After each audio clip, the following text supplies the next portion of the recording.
Well, we are very excited to have Scott Bernard with us. Scott, thank you so much. Hey, man, thanks for having me. It is. We have tried literally for years to try and get you on the show, and have never been able to connect for so many different times. But you've been to our summer conference. Yeah. Had a great time too. Oh, it was just a blast having you there. So, but to get us started out, we're going to play a little A minor jam that we have worked on extensively. Is that what it's called? All right, you want me to start it? Go ahead and start it. Okay.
gosh, you have had such an amazing career. How did it all get started?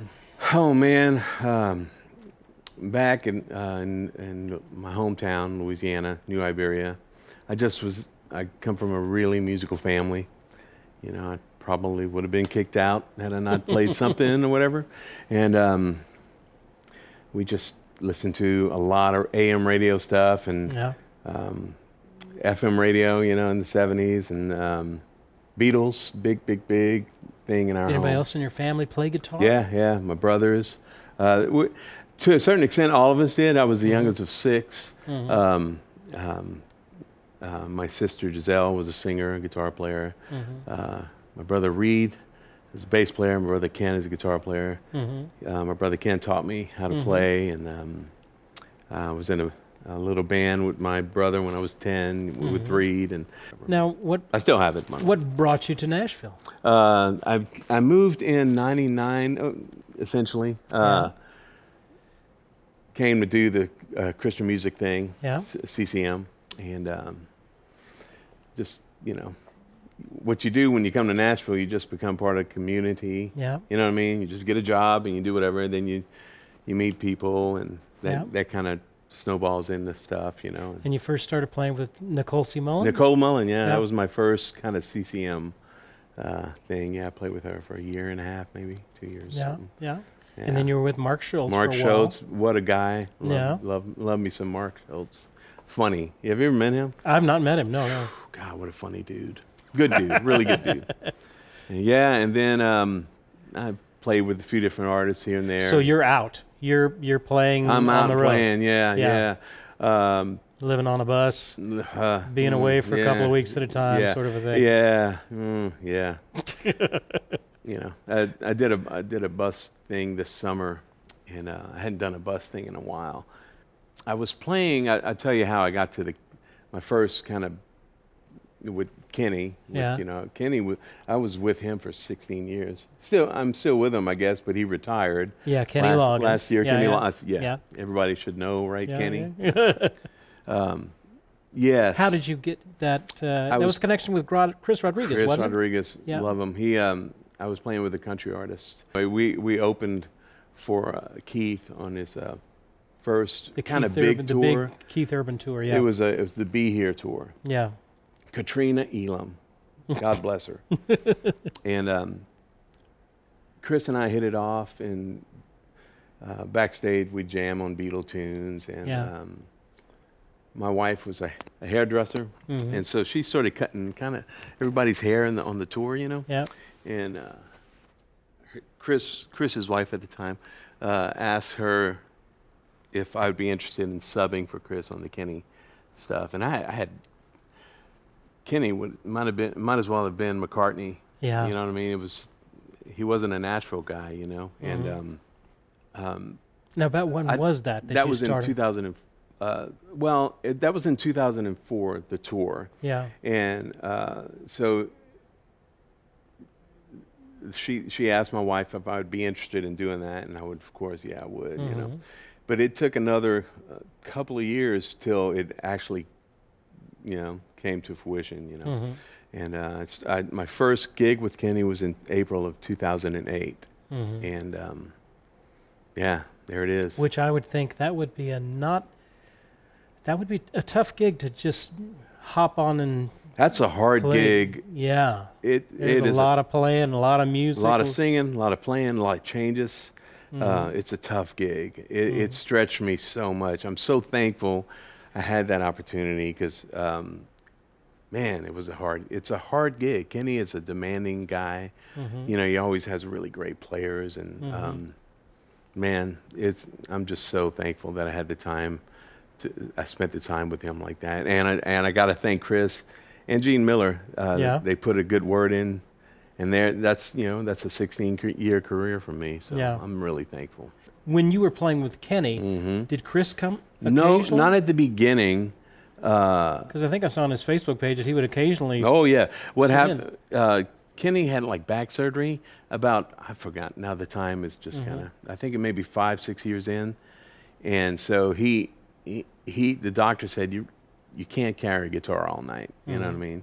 So that's when Kenny would bring in Chris Rodriguez or Gene Miller, you know, whoever could make it, and they would essentially play his guitar parts, you know what I mean, to bolster his parts. And then later, Rick Cowling came in from L.A., great singer, came in and did that position, you know. But yeah, every now and then Chris would come in or Gene would come in. It was always good to see him. So you were with him till just about a year or two ago when he officially retired. I know y'all have played a couple of I have like 3 or 4 shows scheduled with him this year. So he's still doing stuff. He just, you know, he's picking and choosing. You know. Well, I know I've seen you, you know, do huge shows and recordings of them, and you play along the way. You played with Michael McDonald and David Foster and just so many. I've played with through Kenny. It's just, you know, in fact we just did a thing in September where we were his band, but we also were the house band for the other artists. So I mean, it was Alan Parsons. That was really cool. Al Stewart, Year the Cat. You remember that guy? Oh, okay, yeah. That was way cool. We played with Joe Bonamassa. That was fun.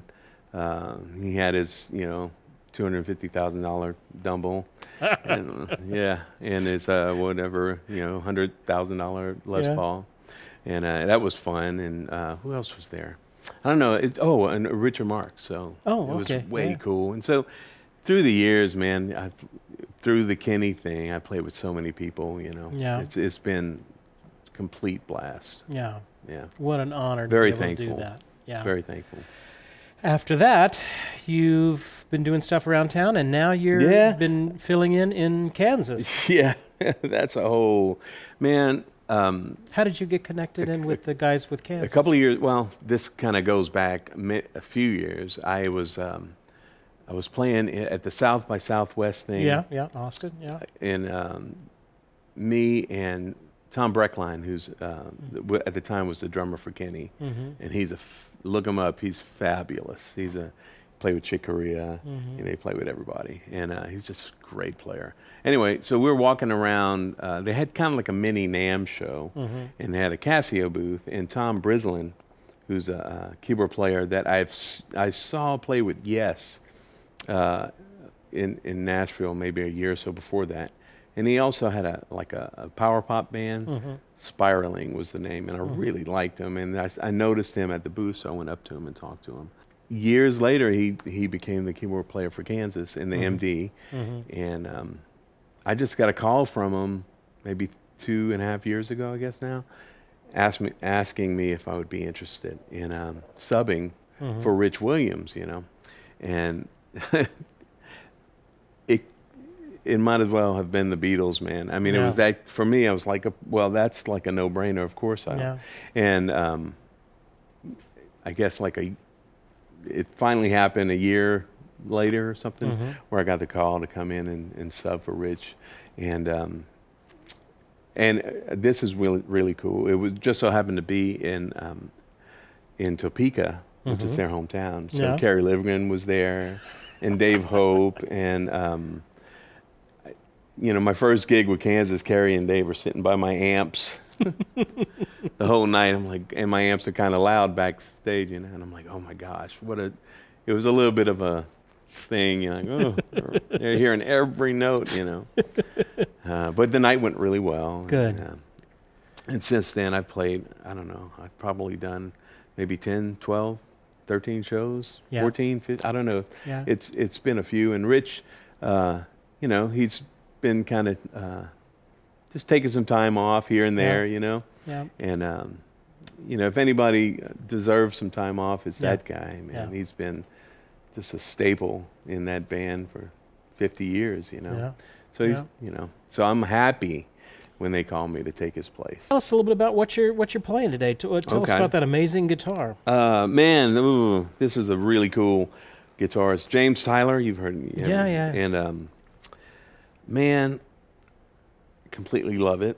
It's I got it. It's new. I got it a couple of months ago, and it's a beautiful. It's called White Schmear. Just the look is really dope. It's just so cool. Yeah, it kind of looks like marble, you know.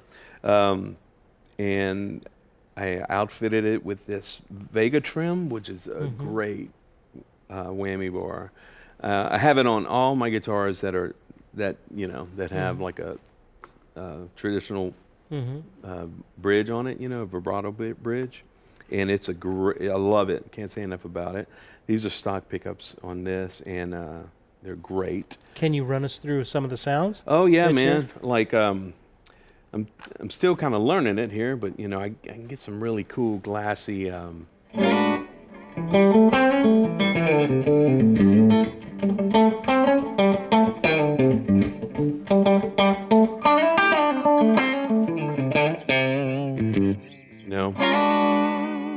the 80s kind of tones.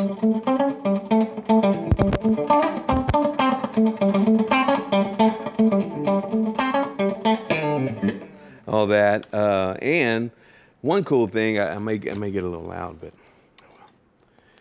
which I really love is this mid boost button here, where if I'm playing, some solos, you push this guy in and it gives you a mid boost. So when you're up here,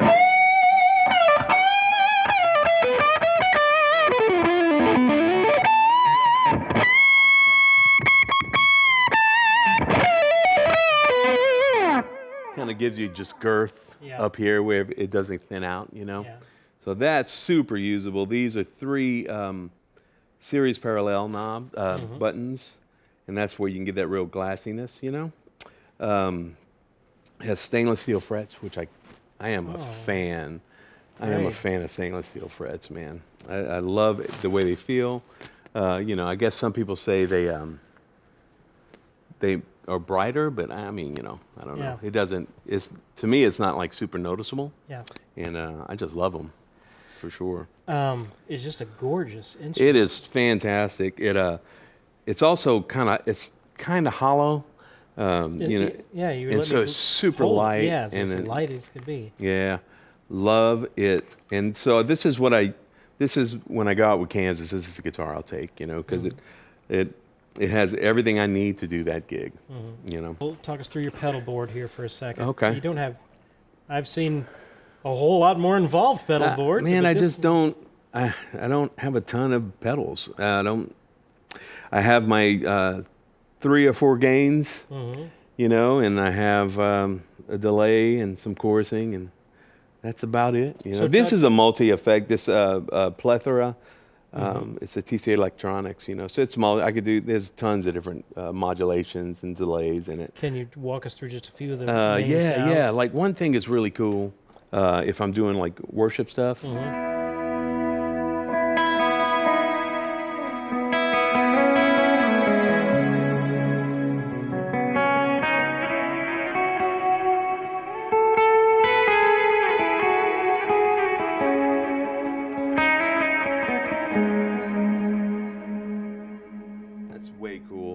Couple of verbs and a delay in there, and that's all out of that one pedal.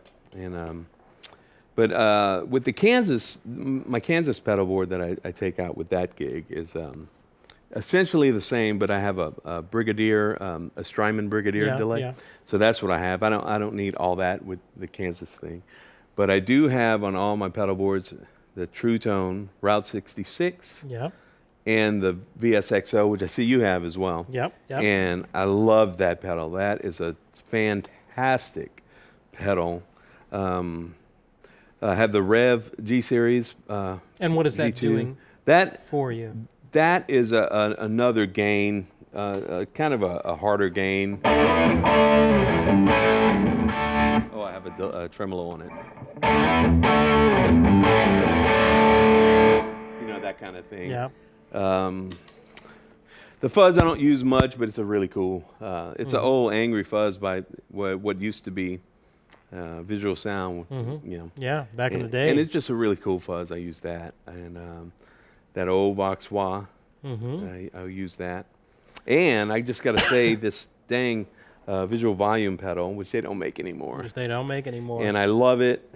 I have a couple. I may have 3, and when one goes out, I nervously take it to True Tone and ask them to fix it, because it has you guys can't see it, but it has LED readout for, and it gives you a visual stimuli of where you are in the sweep of the in pedal. the sweep of the pedal. I don't know why more volume pedal manufacturers don't do that. I know, It man. is profoundly helpful. Oh, it's completely to helpful. know where you're at in the sweep of the pedal. Yeah, because sometimes if I'm doing a wah thing, sometimes a wah will kind of fart out if it's at a certain frequency.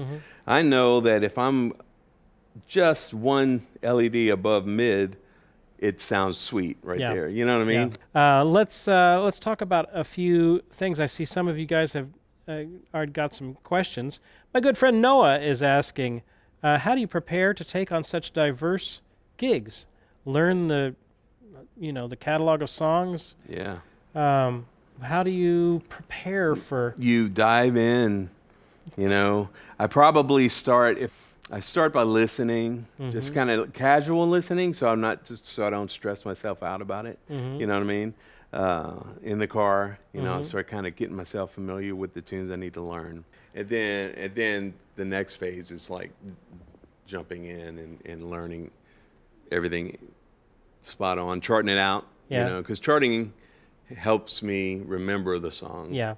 Even if I'm not going to use the chart on the gig or whatever. But Kenny's tunes evolve. Yeah, it's like a living thing, I remember when I first started, Kenny would walk in at sound check and we'd be jamming on one of his tunes and he would say, "Hey man, let's put that in the song." And I'm like, "I don't remember what I just played, man." And so it's always evolving. Yeah. His stuff. The Kansas stuff is set, you're playing that, which is just it's a total different animal than like a Kenny gig. Yeah. The Kansas stuff, I know it's like so well. Like I know I know where the bridge is, I know what the turnaround is. And so I don't have to like learn the song or the roadmap of the song, I just need to know the individual parts that are happening, and so that part of it was pretty easy to learn. There was some guitar parts that I'd never really figured out that are a little bit of a handful here and there, Yeah. But I was such a fan. It was fairly easy, I wanted to. We've got just some wonderful companies that have been involved with putting this on and supporting you over the years. One of them is DR Strings. Yes. So I've been playing them forever, like 20-something years. We have worked with DR as well through our connection here at Grunes with Greg Voros and who heads up the repair department here, and DR has been a wonderful supporter of everything that we've done. So we wanted to give away some strings. Let's try Jeffrey Fortney. Jeffrey, you have just won some DR strings. Congrats, Jeff. From our good friends over at DR Strings. We also wanted to give away one more thing from our good friends over at Analysis Plus. Great. Cables. Great guys. How long have you been working with Analysis Plus? Oh, geez. A good amount of years. I can't remember. Maybe 10 years, something like that. Yeah. The ones we're giving away are these right here, the Genesis Plus, right? Yep. We're giving away. They are giving away a 12-foot Genesis Pure. I said Genesis Plus. It's flexible. It's quiet. You can look at Analysis Plus. The link is actually in the YouTube description down below. You can look at the specific cable we're giving away, the 12-foot one, and or you can go to analysis.plus to see all of their amazing products. Just the absolute top of the line. I A/B'd these cables with a really popular brand, and there was a difference. I guess some players are like, it's not a difference in cables or whatever, but this was like super noticeable. In fact, I was doing a session, and my amp was in the amp room, and then they already had a line there for me to just plug in between my pedalboard, and I was playing. I'm like, it wasn't there, and I'm like, man, let me just change out that cable. I don't know what kind of cable they had there, but, and I used my Genesis Pure. Yeah. And it was like, there it is. That's it. So it is a noticeable difference. Yeah. For sure. They're not cheap. They're high-end cables, Yeah. but they are worth it for the dynamic range that it's given you. I do. I believe they're fantastic. Yeah. So we want to thank Jeff, who has helped us acquire this. So someone is about to win a 12-foot Genesis Pure cable. The winner of that is Brian Hudson. I know Brian. Brian Hudson. You have just won the Analysis Plus cable. Brian, send me your information at service@guitargathering.com. We will get that to our friends over at Analysis Plus, and they will send you out that cable. Congrats, Brian. I know him. I also saw, let's see. Oh, Gil. Gil. See, Gil is one of the guys that built this dang thing. Really? Yes. And he works over here, and great guy. In fact, the last 4 shows, Gil, correct me if I'm wrong, my brother Kent there. Gil was the backline guy for the last 4 shows-ish, I think, of the Kenny Farewell tour that we did. And so he brought out all the guitars we needed. You know, we have a ton of guitars. I mean, I don't know, with Kenny we had like 8, 9. I played 8 or 9 alone, and Kenny had another 7. So this guitar, it looks like this wall backstage with Kenny. And Gil brought out all we needed, but he also brought one of these, and so I played it, and it was you notice when you put one of these in your hands. So Gil, thank you, man. Wonderful. Yeah, he's great. Okay, we've got a couple of questions. Steve Vegas is asking, do you know the fret radius on that guitar? Yes, I'm glad that I know it, because I would have felt like an idiot if I didn't. It's 12 here, and it's like 9.5. So it's gradual, and so you can get up here and it won't fret out. You know? Yeah. So. Wow. Good. Best of both worlds. Yeah, it is. Yeah, it's really cool. Is there a website for these? Yeah, I'm assuming it's JamesTylerGuitars.com. Yeah. James Tyler. They're fan, and they have great finishes, just bizarre finishes that look so cool. You can also get standard finishes, but this is kind of their thing, Good. Fantastic. Charlie, see that guy, Charlie Falcher? I use his slides. He has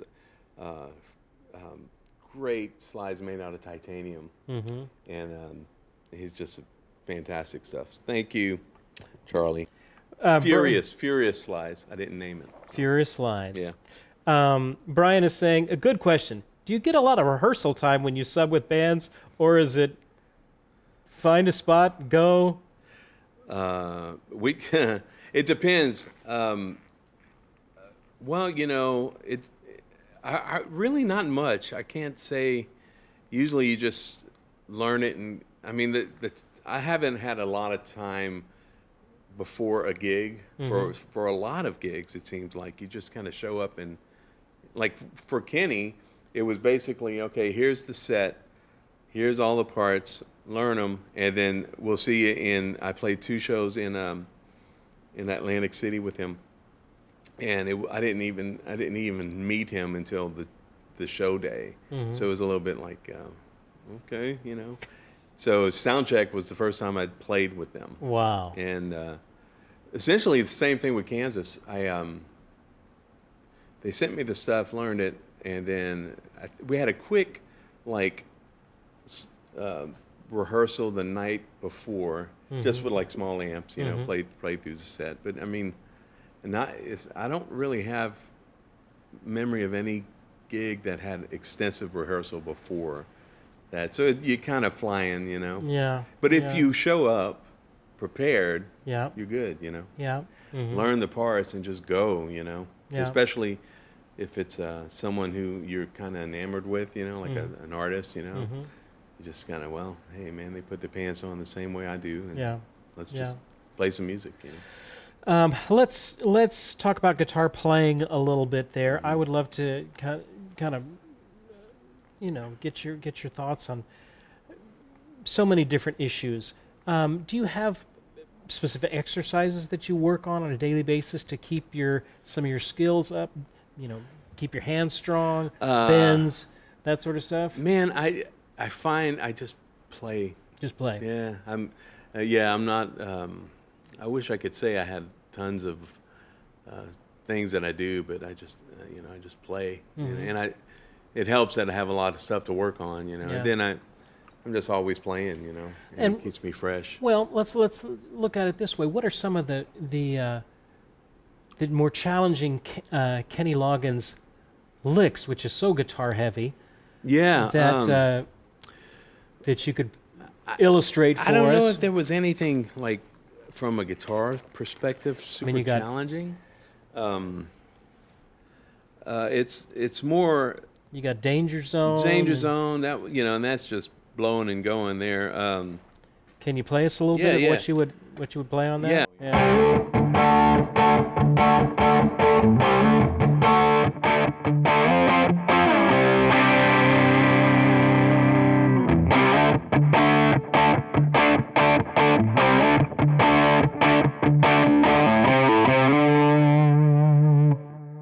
That's basically, the hard part with Kenny is doing this and singing. Yes. Like I'll say this: the Footloose chorus is that singing that and playing that, and because the Footloose chords was actually a part that it was a unison thing with the bass, So it could be a little tricky when you're singing, but I'll play it for you.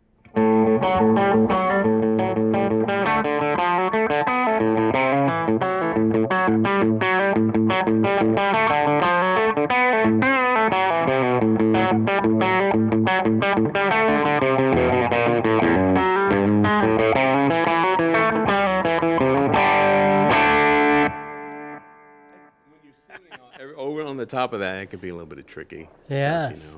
stuff, Like I said, it's individually parts with Kenny weren't hard.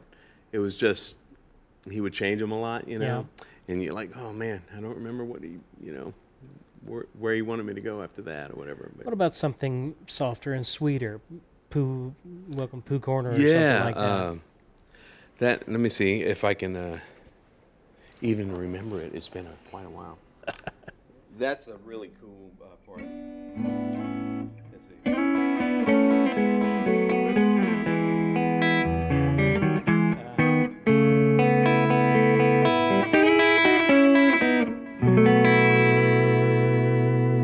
That's the beginning of it. Yeah.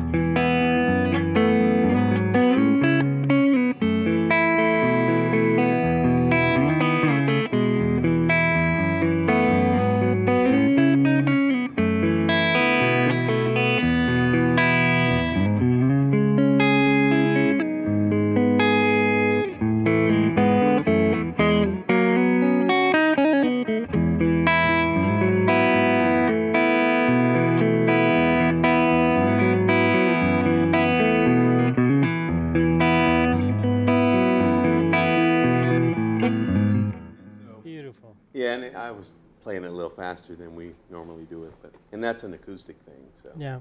And yeah, man, he's all over the place stylistically, So they have like this kind of thing. Well, let me get the right tone here.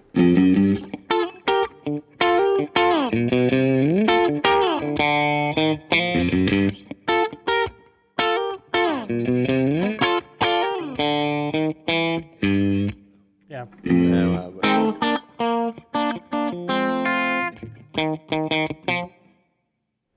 Beautiful. It's been way long.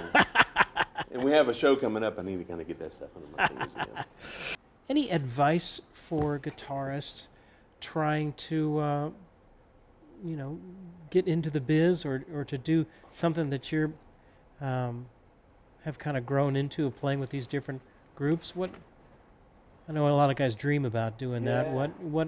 What's some practical advice that you would have? Man, well, you got to get to where the business is, So you have to kind of, if it's LA, New York, or Nashville, probably those are the places to be. And you got to just get in the community of it all, you know. I guess maybe with these days with YouTube and all that, maybe it's a little easier. You know, you still have to kind of be part of the community. Try to play everything, you know.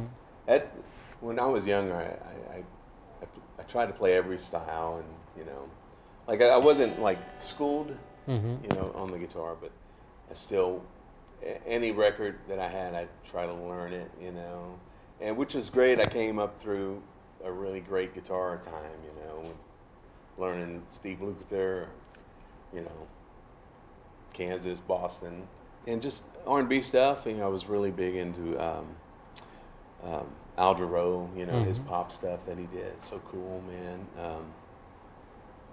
Just different styles, learning them and playing them, and kind of building your musical vocabulary like that, you know. Yeah. Do you find the electric more expressive than the acoustic, or I guess you approach them differently? Yeah, it's way different, I guess. It just depends on what you're playing, you know.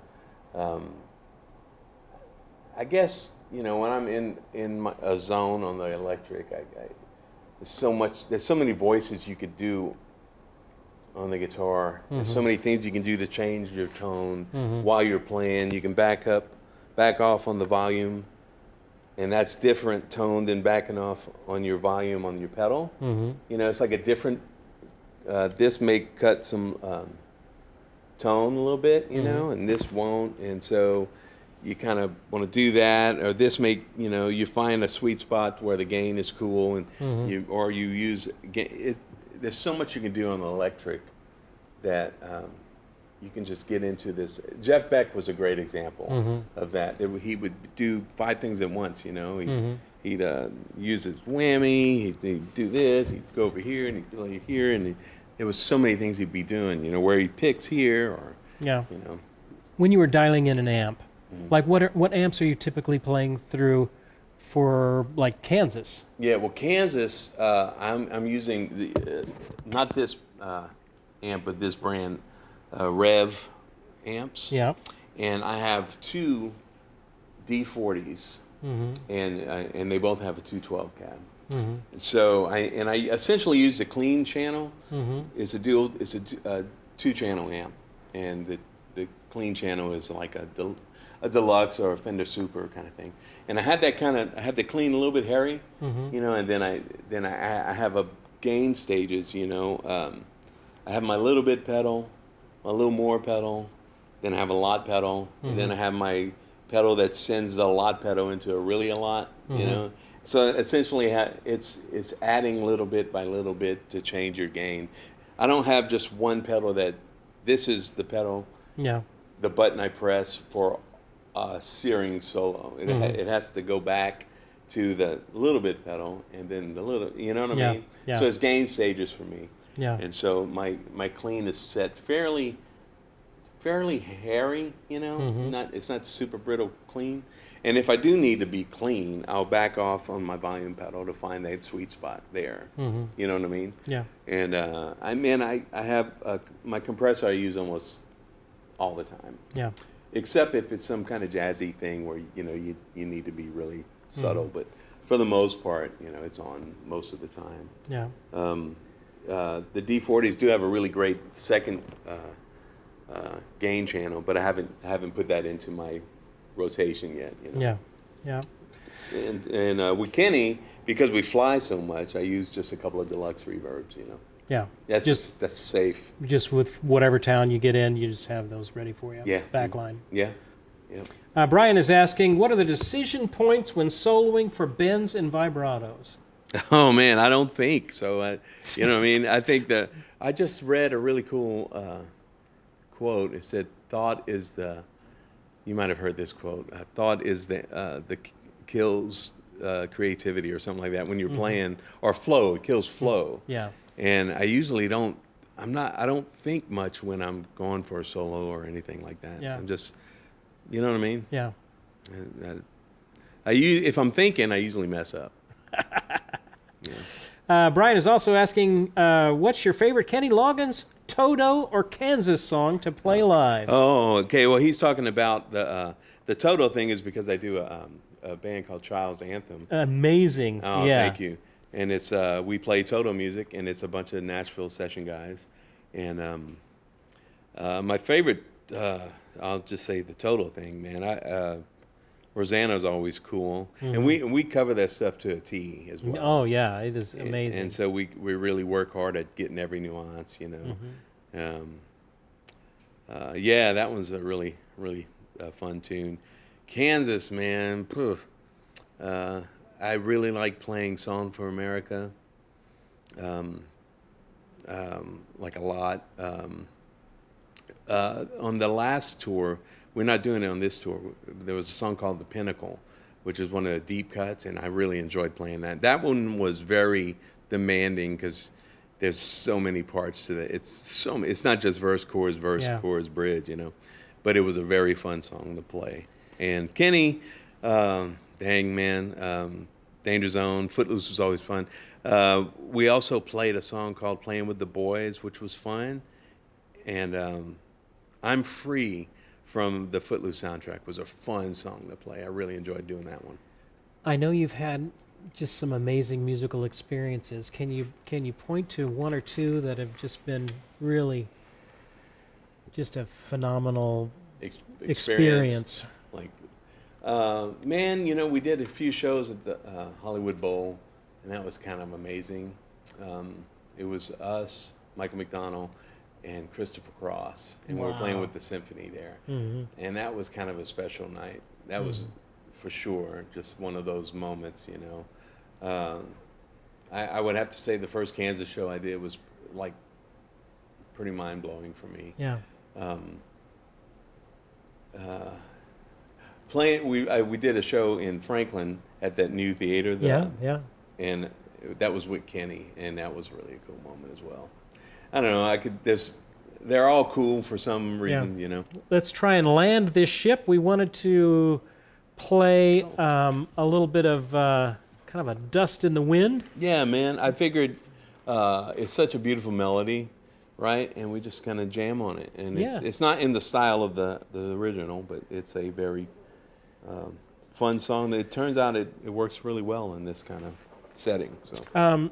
Rob is asking a good question. Do you use finger picking in are you doing kind of a hybrid picking at times? Yeah, I hybrid pick quite a bit, yeah. So if you don't know what hybrid picking is, just I'm using my finger here, my middle finger, and my pick. So. I use it all the time. I don't think about it anymore, but yeah.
Thank you, Scott. Thank you. What a joy getting Man, to I had be a here with wonderful you. time. Thank you so much. Thank you all to that have tuned in. It's been a wonderful night. Keep up the great work in your learning, and we will see you guys next time. See you guys.